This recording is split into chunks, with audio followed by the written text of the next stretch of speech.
அடுத்த சிம்டம் வந்து ரெஸ்பிரேட்டரி சிஸ்டமில் பார்த்தோன்னா எக்ஸ்பெக்டேஷன். சில்ட்ரன் ஆஸ் சச் வந்துட்டு நாட் ஏபிள் டு ஜென்ரலாக வந்துட்டு சில்ட்ரன் அதெல்லாம் அவ்வளோ எக்ஸ்பெக்டேட் பண்ண முடியாது. அவங்க வந்துட்டு ப்ரொடியூஸ் பண்ணுற ஸ்பூட்டமாக அவங்களே முழுங்கிப்பாங்க.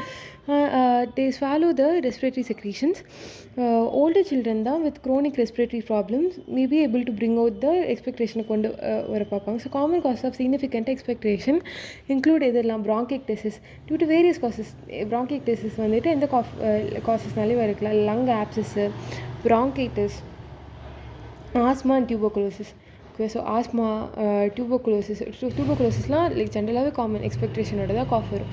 ஸோ அந்த மாதிரி டிபினால இல்லை வந்து ஆஸ்மானால, ப்ராங்கைட்டிஸ்னால, ப்ராங்கிக்டசிஸ்னால, லங் ஆப்சஸ்னால அதனால வந்துட்டு எக்ஸ்பெக்டேஷன் வரலாம்.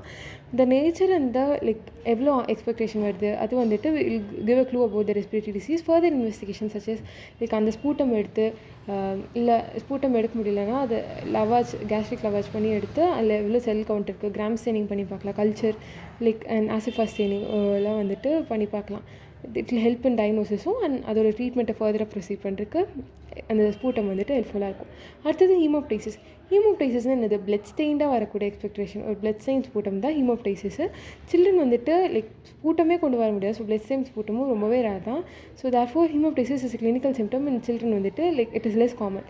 காசஸ் ஆஃப் ஹீமோப்டைசிஸ் என்னெல்லாம் இருக்கலாம்? லைக் நிமோனியாவே இருந்து like pneumonia in itself it will cause haemoptysis. Sorry expectation. But நிமோனியாவில் உங்களுக்கு நெக்ரோடைசிங் நிமோனியா இருக்குன்னா மோர் சான்சஸ் ஆஃப் ஹீமோப்டைசிஸ் வந்துட்டு இருக்கும். ஃபாரின் பாடி ஆஸ்பிரேஷன் இல்லை உங்களுக்கு ஜென்ரலாகவே ப்ளீடிங் டயத்திசிஸ் இருக்குது, கேவிட்ரி டியூபர்குலோசிஸ் இருக்குது, இடியோபத்திக் pulmonary ஹீமோசிட்ரோசிஸ்.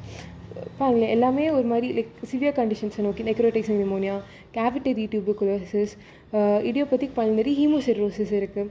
And mitral stenosis can also cause ஹீமோப்டைசிஸ்.